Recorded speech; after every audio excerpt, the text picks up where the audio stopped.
Hello everyone, एक बार फिर से आप सभी का आपके अपने ही चैनल पर बहुत बहुत स्वागत है। ये स्पॉन्ज मैंने बेक किया है 9 बाय 9 इंच के स्क्वायर टिन में। हालांकि केक जो है ना वो मुझे रेक्टेंगुलर शेप में बनाना था, तो कह सकते हैं कि आज मुझे एक शीट केक बनाना है। ये जो क्लाइंट है ना, ये आज पहली बार ही मुझसे केक बनवा रहे हैं। इनको ना 2 किलो का केक चाहिए था और इनकी बस एक ही डिमांड थी पूरे केक को लेकर। इन्होंने डिज़ाइन के लिए कुछ नहीं कहा, इन्होंने कहा डिज़ाइन आप अपनी तरफ से बना दीजिएगा और बच्चे का नाम जो है वो केक के सेंटर में लिख देना। बस एक ही इनकी डिमांड थी कि केक ना दिखने में बड़े से बड़ा लगना चाहिए। तो ये स्पॉन्ज ना मैंने 600 ग्राम प्रीमिक्स के साथ में बेक किया है और इसको मैंने सिर्फ 2 ही स्लाइस में कट किया है। और अब इसको रेक्टेंगुलर शेप में कन्वर्ट करने के लिए ना मैंने एक साइड से 1 इंच की जो स्लाइस है वो पूरे केक में से कट कर ली है।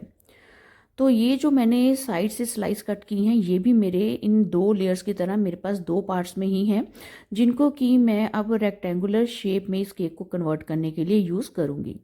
तो यहाँ पर जो बोर्ड है ना वो मेरा 12 बाय 12 इंचज़ का है। अब आपने देखा कि एक साइड पर मैंने क्रीम लगाकर और इस स्लाइस को रख दिया है।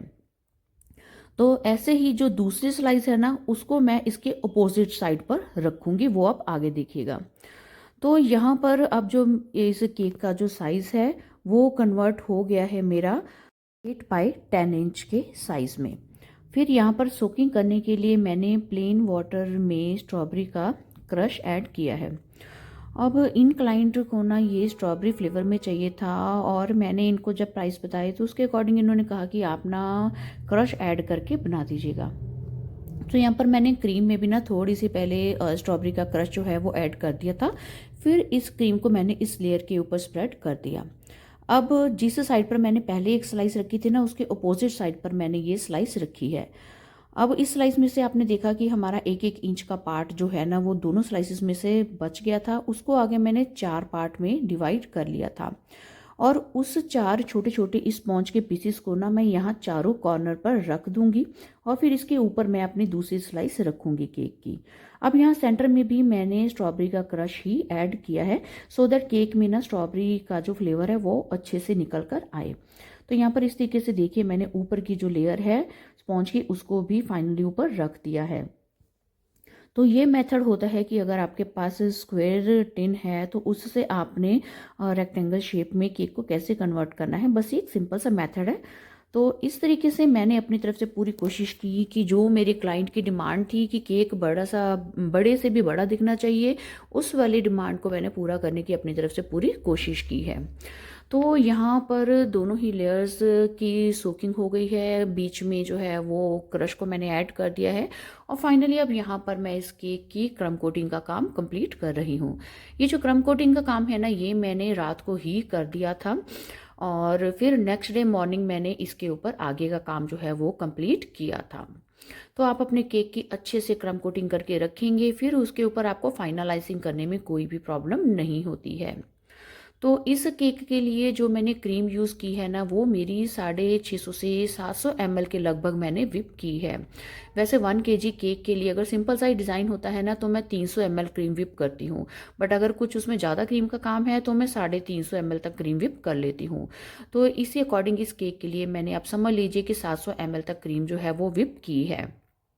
अब आपने देखा कि मैंने पाइपिंग बैग की हेल्प से ही पहले तो केक की सभी साइड्स पर क्रीम अप्लाई की है। अब केक की एक एक साइड पर मैंने कैसे क्रीम अप्लाई की है ये जब आप मेरी वीडियो को बिना स्किप किए देखेंगे तब आपको ये ज़्यादा अच्छे से पॉइंट क्लियर हो जाएगा। फिर वैसे ही मैंने ऊपर भी क्रीम अप्लाई कर दी है। अब क्योंकि ये इस केक की फाइनलाइजिंग हो रही है तो जब भी आप राउंड शेप के अलावा कोई और शेप में केक बनाते हैं, चाहे वो हार्ट शेप हो, स्क्वायर हो या रेक्टेंगुलर हो या ओवल हो, कोई भी शेप में आप केक बनाते हैं ना, तो ऐसे जो शेप्स हैं ना हम रेगुलर डेज में नहीं बनाते इन शेप्स के केक, तो कई बार आपको ज़्यादा टाइम भी लग जाता है। अब मैं आपको एक पॉइंट बताती हूँ कि बीच में जो मैंने वो छोटे छोटे 4 कॉर्नर्स पर स्पॉन्ज के पीसेस रखे थे ना उनका बेनिफिट क्या होता है, उससे ये होता है कि आपका केक ना किनारे से गिरा गिरा नहीं लगता। नहीं तो क्या होता है कि जब आप सिंपल केक बनाते हैं ना तो उसमें क्या होता है कि ये जो रेक्टेंगल या स्क्वायर शेप के केक हैं उनके बारे में आपको बता रही हूँ मैं, वो कॉर्नर से ना, चारों कॉर्नर से ना आपका केक बैठा बैठा लगता है और बीच में से ना वो केक ऊपर को उठा हुआ दिखता है। तो इस चीज़ को अवॉइड करने के लिए अगर आपके पास स्पॉन्ज के पीसेस हैं तो आप वो रख लीजिए। अगर आपके पास एक्स्ट्रा स्पॉन्ज नहीं है तो फिर आप चारों कॉर्नर्स पर ना थोड़ी थोड़ी क्रीम एक्स्ट्रा लगा दीजिए, फिर उसके ऊपर अपनी टॉप वाली लेयर को रखते जाइए। चाहे आपकी 2 लेयर्स हैं या 3 लेयर हैं, आपने हर लेयर में ना कॉर्नर के ऊपर एक्स्ट्रा क्रीम लगा देनी है और फिर उसके ऊपर अपने नेक्स्ट लेयर को रखकर आप क्रम कोटिंग कीजिए। तो ऐसे क्या है कि आपका जो केक है ना वो किनारों से गिरा हुआ नहीं लगता। तो यहाँ पर अब देखिए मैं फाइनलाइजिंग का काम जो है साथ के साथ कंप्लीट कर रही हूँ। ये पॉइंट आप बिना स्किप किए वीडियो को देखिएगा, मैं एक बार फिर से आपको कह रही हूँ, सो दैट आपको ना ये पॉइंट देखकर अच्छे से समझ आ जाए कि आप रेक्टेंगुलर या स्क्वायर शेप केक की आइसिंग कैसे कर सकते हैं। बस इसके जो साइड्स की आइसिंग है ना, जब आपने करनी है तो आपने एक साइड के शुरू से दूसरी साइड, उसी साइड के एंड तक आपने स्क्रैपर चलाना है और फिर अपने स्क्रैपर को क्लीन कर लीजिए। फिर से आपने दूसरी साइड पर स्क्रैपर चलाना है तो उस साइड के शुरू से लेकर एंड तक आप स्क्रैपर चलाइए और फिर अपने स्क्रैपर से जितनी भी क्रीम है एक्स्ट्रा वो साफ कर दीजिए। बस ऐसे ही आपने हर बार एक एक साइड पर स्क्रैपर चलाते हुए इस केक की फाइनलाइजिंग करनी है। अब इस केक के ना टॉप पर जो एजेस हैं वो मुझे बहुत ज़्यादा शार्प करने की ज़रूरत नहीं थी, क्योंकि यहाँ पर ना सारा ये जो पार्ट है मेरा डिज़ाइन के साथ में ही कवर होने वाला था। अब ये जो डिज़ाइन है पूरा अपने मन से ही बना रही हूँ, क्योंकि क्लाइंट ने डिज़ाइन की छूट पूरी मुझे दी थी, आप कैसा भी डिज़ाइन बना दीजिए। तो यहाँ पर सबसे पहले तो मैंने क्रीम में sky blue jail colour add किया है और यहाँ पर मैंने 1M नोज़ल यूज़ की है और उसके साथ में मैंने रोजेट बनाई है और बीच में कुछ और डिज़ाइन बनाया है, वो आप साथ के साथ देख रहे हैं, आपको बहुत अच्छे से समझ आएगा। और फिर उसके बाद में ये जो दूसरा ब्राउन सा शेड है ना, इसके लिए मैंने चॉकलेट एक्स्ट्रा और चेस्टनट ब्राउन, ये 2 कलर को मिक्स करके और फिर ये वाला जो डार्क सा शेड है ये बनाया है।